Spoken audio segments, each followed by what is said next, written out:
Welcome to New Hampshire's Wild Side. I'm Christina Lupi. And I'm Mark Beauchesne. We'll take you behind the scenes of the New Hampshire Fish and Game Department to learn more about the people and projects of your Fish and Wildlife agency.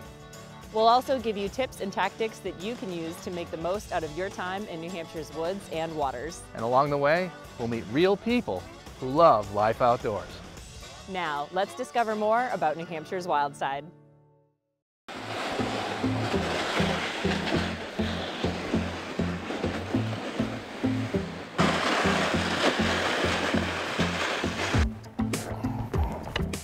An endearing quality of winter is ice fishing. Everybody has equal access to the ponds. All you got to do is find one that you can walk out on and you're there.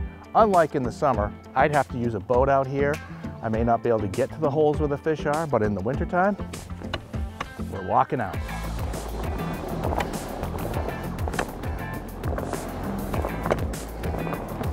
There's all kinds of these little ponds dotted all over New Hampshire. You just got to get out and find them. You might find the gem. Let's make some holes.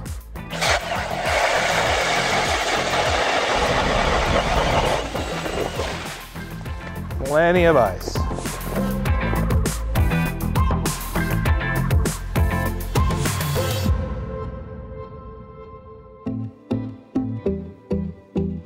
Got some movement. Coming up, coming, it's coming, it's coming.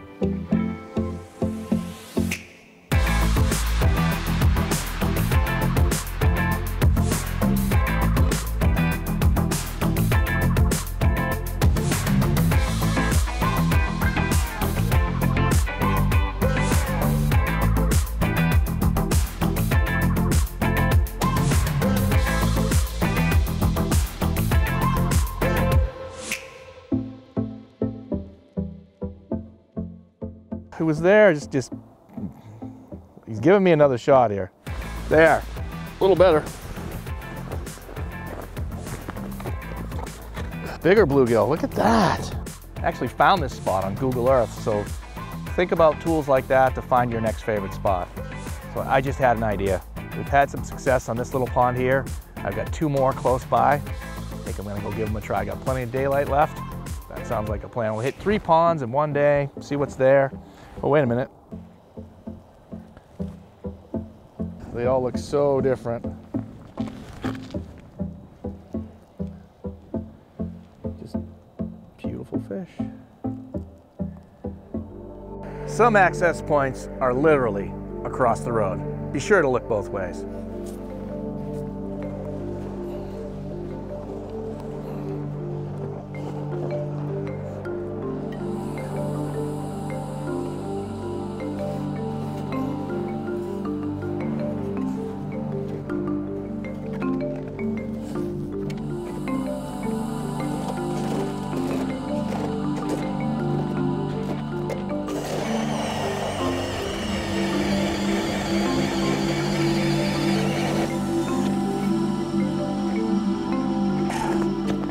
Let's get to work.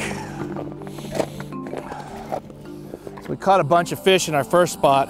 The beauty of New Hampshire is there's water everywhere.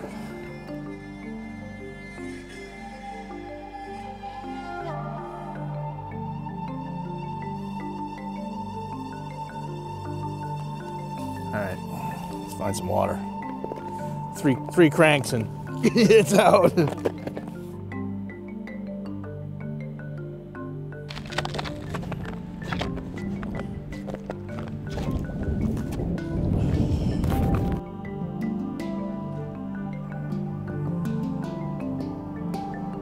Drawing a crowd.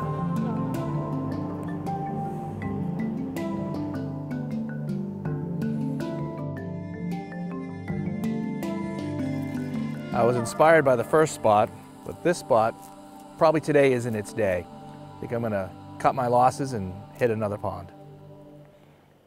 So spot number 3, we got a couple hours left of daylight. This is a fairly popular spot because of its easy access. The wind is up, I had to put another layer on, but we're gonna walk out about 2,000 yards and give it a go.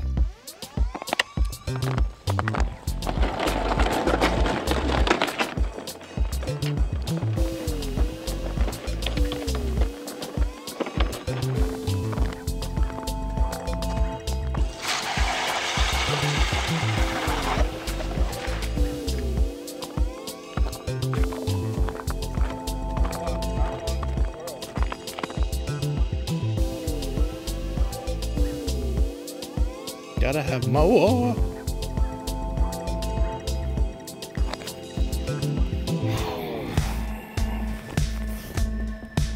And here comes another one. I got a pile of them here now. It looks like they want to play.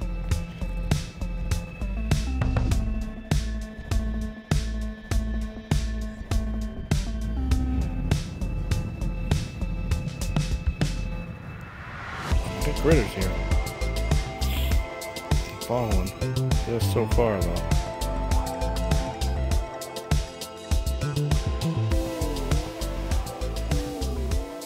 Oh, tiny little bluegill. Bigger pond, smaller fish. Look at the difference in the colors from the first pond we were on. These are so much darker in here because the water's very dark.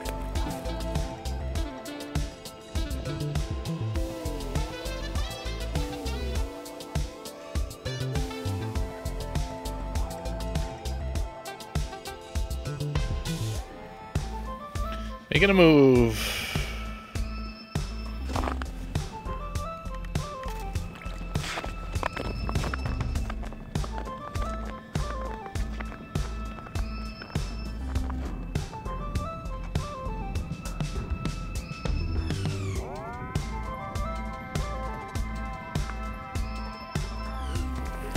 Got another fish.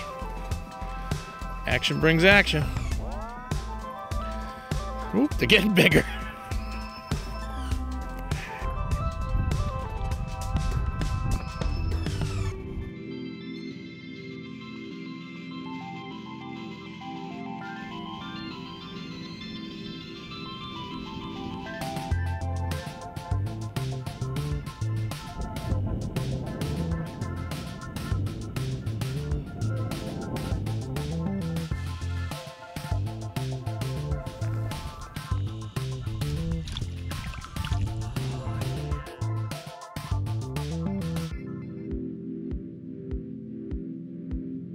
How pretty.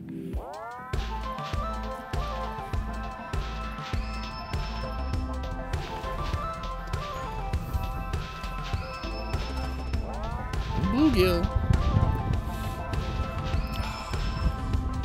Well, I think I've had a good time. Chasing around 3 different ponds in a few hours. Maybe drove 10 miles. If you're looking for more information on local water bodies near you, go to fishnh.com. We've got maps and more. Add Google Earth. Some of them you're gonna have to walk a little ways, but as you know, it's worth it. Use the hashtag BetterOutside when you share photos and videos showing how you connect with life outdoors. And don't forget to tag New Hampshire Fish and Game on Facebook and Instagram.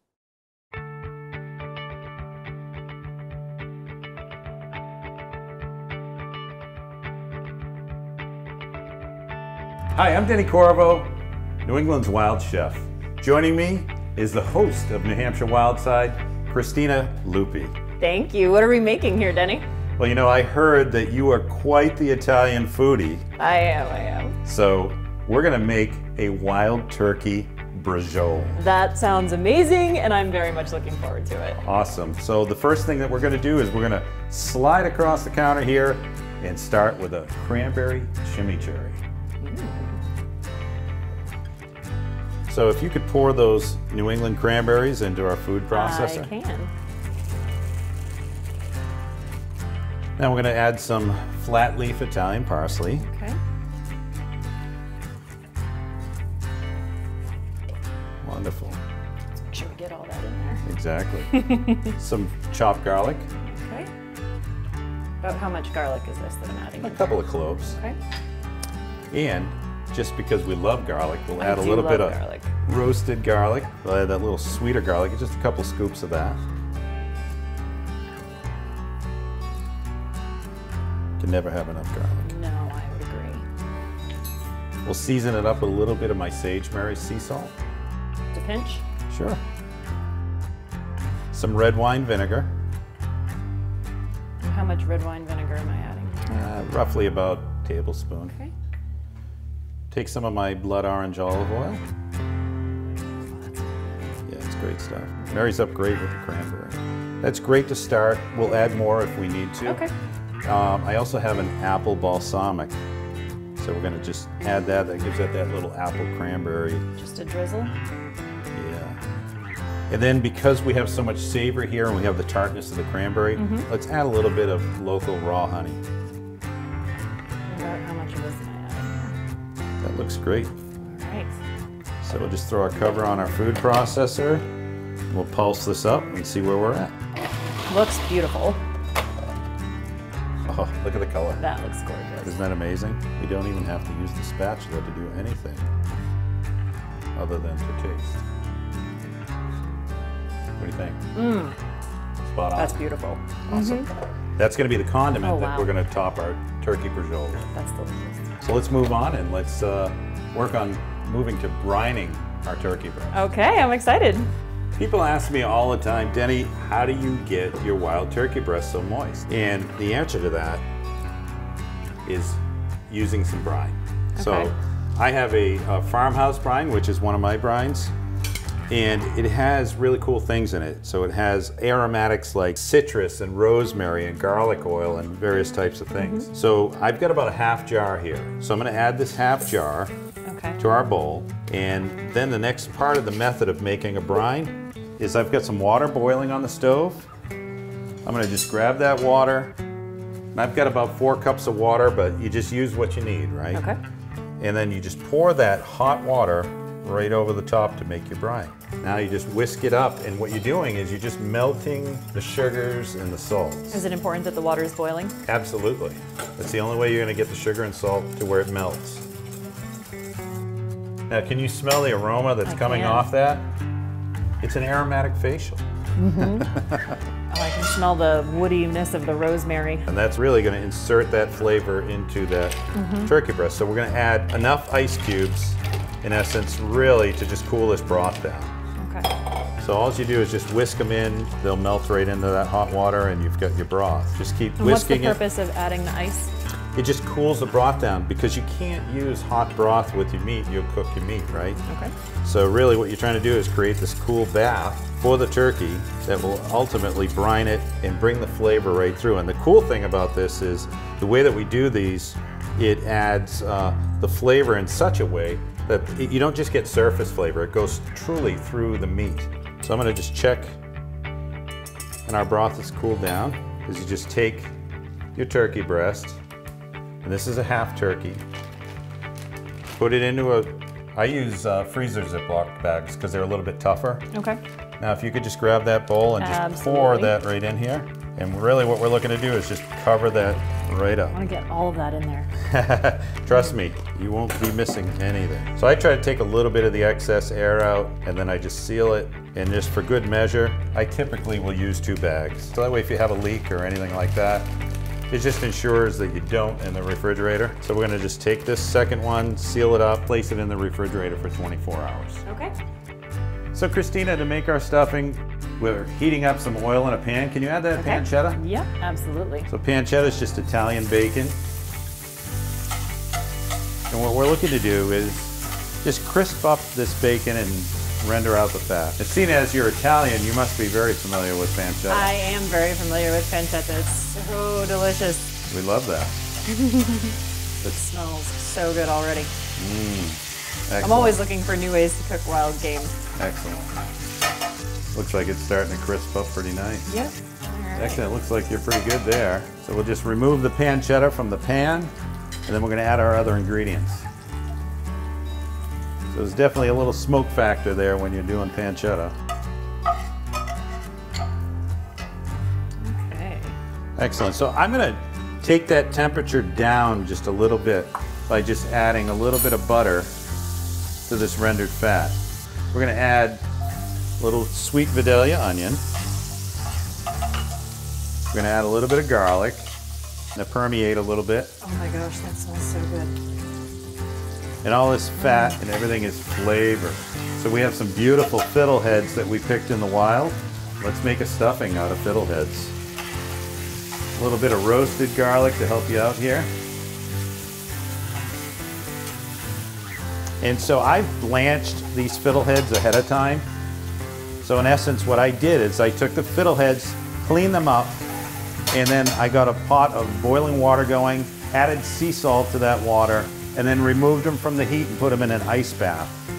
Now we're gonna go take this filling after it cools down, make our filling, and stuff our wild turkey.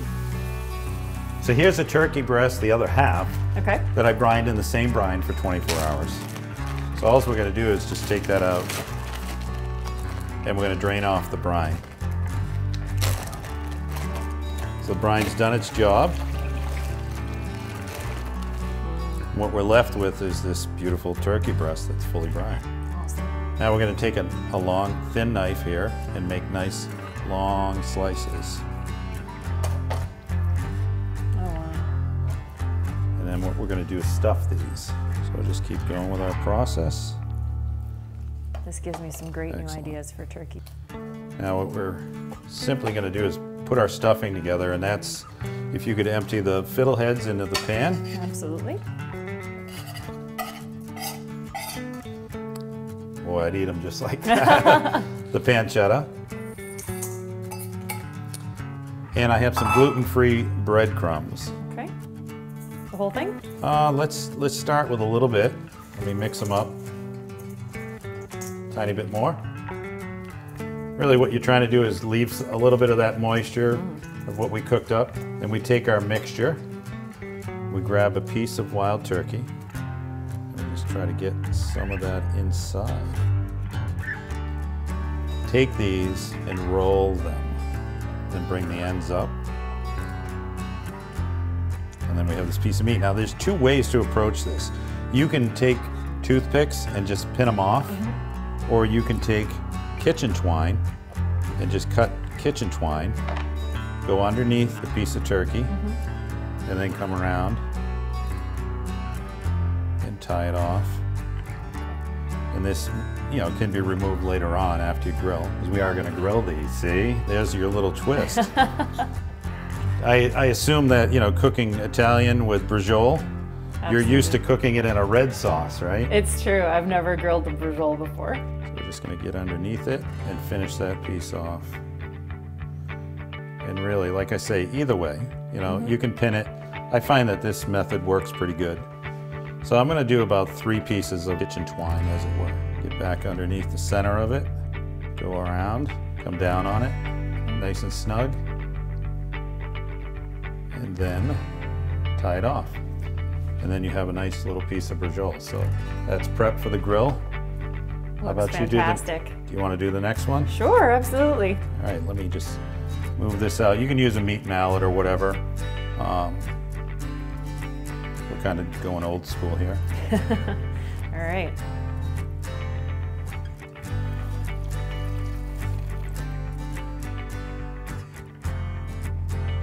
Look like you've done this before. A couple of times. I've never done the twine. I've only ever done the pinning the ends.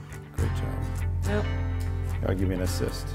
Thank you. There you go. Just we'll go over, How about I do the middle and first? then we'll go up. There you go. Right. Either or. All right, back to the middle. It smells good. Mmm. It tastes good. How about we do this end? All right. Secure it. Delicious little package. Exactly. I love it. It's like a little wild turkey tamale. It looks so good. It all works in the end, right? So we'll do another one. And this one's a little bit odd shaped. So we'll have some fun with this one. And it's basically grab enough stuffing to where you're going to have the background flavor mixed with it. And what's going to amaze you is when we eat this, you're going to taste that brine all the way through this, and then you get all the flavor of what we did with the stuffing as well. So Oh, and we still get the chimichurri on top too. we get some twine. We'll finish this last one up. It looks like we're going to do another end-to-end on this one. So if you want to do me the pleasure of that. Beautiful. Excellent. Great. So we have this stuffed. We have our chimichurri done. Now let's get the grill fired up and we'll get these out on the grill. Perfect. Sounds good. So we've got our grill preheated and we're just going to set these on. We've oiled them up a little bit. We're going to set them down on our grill. And while these are cooking, we're also going to have a little bit of asparagus. I love asparagus. I love grilling any type of veggie. Get that nice caramelization on them. Absolutely.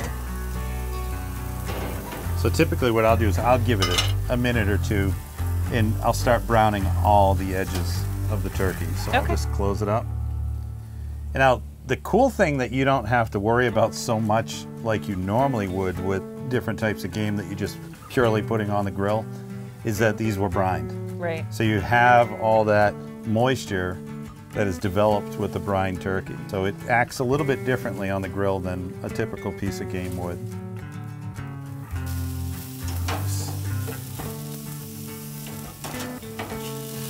Just getting those grill marks.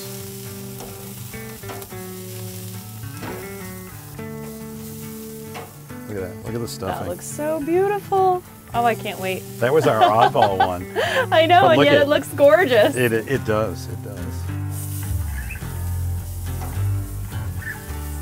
Super. I'm gonna take those off.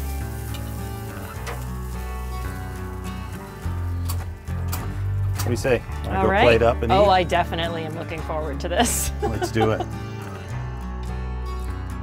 So here's our plated brajol, and just to finish it off, that wonderful chimichurri we made earlier. Oh, I'm so excited. Oh man, check this out.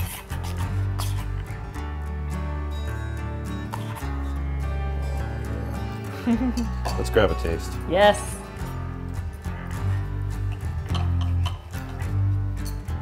A little bit of the chimichurri on it.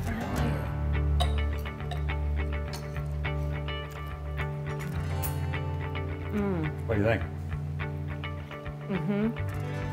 Wow, that is really good. Oh my gosh, and so juicy. That is fantastic. That is such a unique take on a familiar method. And honestly, I think I'm gonna be brining all of my wild turkeys from now on. The meat just stayed so juicy. That was really special. Thank you. You're welcome, excellent. And you tasted that flavor all the way through. I did. Awesome. Well, hey, here's to wild turkey. Cheers. Bon appetit.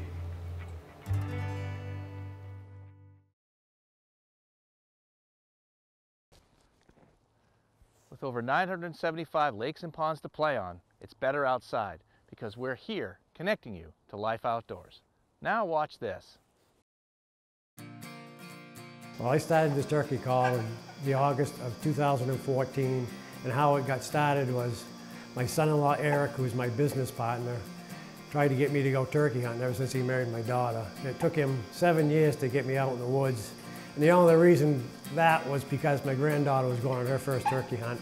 Matt, which is also a salesman for me, Eric and my granddaughter lugged their shotgun out to the woods, which was bigger than her, and Matt took a box call and called the first bird in. I was really excited to see that.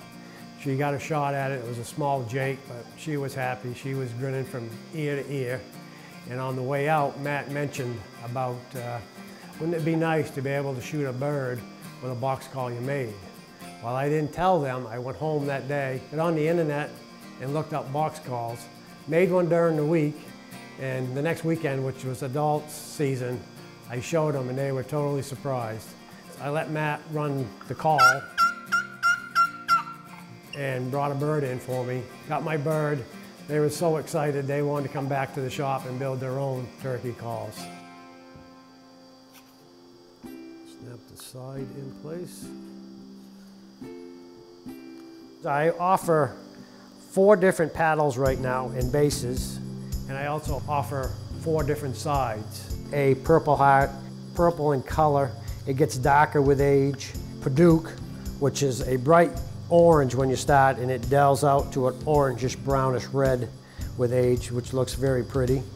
Then I offer Lacewood, Old Sage Orange, which is a pretty tough wood to get. I can only get it in small pieces. Real expensive wood, but it's a nice sounding call. They all create a different sound because it's a different density in the wood.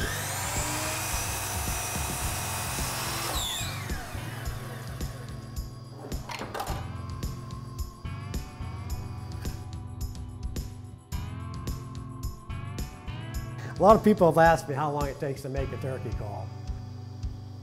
It's really tough to say. And a day when I sit down and make them, I usually try to make up 25 at a time. I try to do it in low batches so I can have a close eye on, especially when I'm starting to put the finish on them. Because if you get a lot, you start getting sloppy after a while, and you want to do it in small batches so you can have a close eye on it.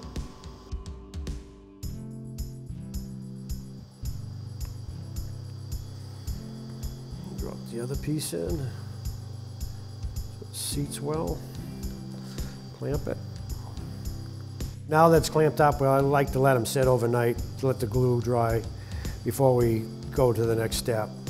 But I have some that I prepared last night that we can show you the following steps that we're going to do on the sander and to finish the call.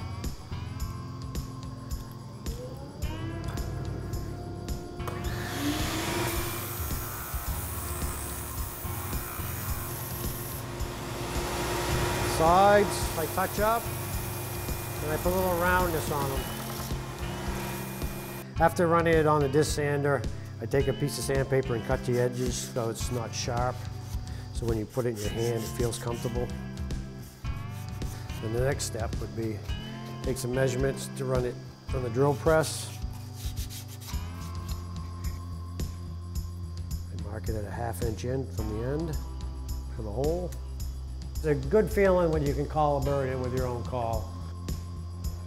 It does take lots of practice. I'm still not good at it, but I still practice at it. And last year, I got in the woods early, had a bird on the roost, made a couple calls, got him off the roost, and a couple more calls, I saw him come running about 100 yards across the field.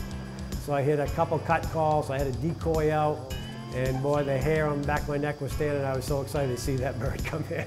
This one here was one we just finished up, which isn't urethane, which takes 3 coats of urethane. And this is one finished urethane with an exterior grade urethane to hold up in the woods. I talked my wife into trying turkey hunting. She got her apprentice license last year so she could go out in the woods with me. We had a fun time. I could not get a bird for her. We had a lot of birds in the area, but I couldn't close the deal to get it in close. And of course, the weekend that she went away with the girls for the weekend was the weekend that bird came running right into me that she could have had, but I'm sorry she wasn't there. Sorry, honey. So this year she does have a license, so she's psyched to go this year. She just took the course and passed it. There's a hole in it, insert the screw through the hole. And now you can see why I drilled 3/8 to receive the spring. Put the spring on the screw. And sometimes the difference between a good call and a bad call is a 1/4 turn on the screw. See how it sounds. That one, a little thick. Need to tighten the screw up a little more.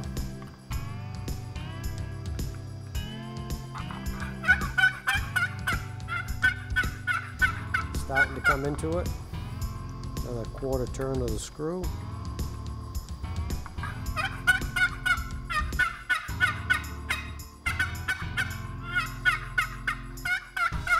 Doesn't sound bad, and that's without chalk. Locally made turkey calls for locally grown turkeys. We hope you enjoyed this episode of New Hampshire's Wild Side. Be sure to check back for new content at nhwildside.com. I'm Mark Beauchene. And I'm Christina Lupi. Thanks for watching.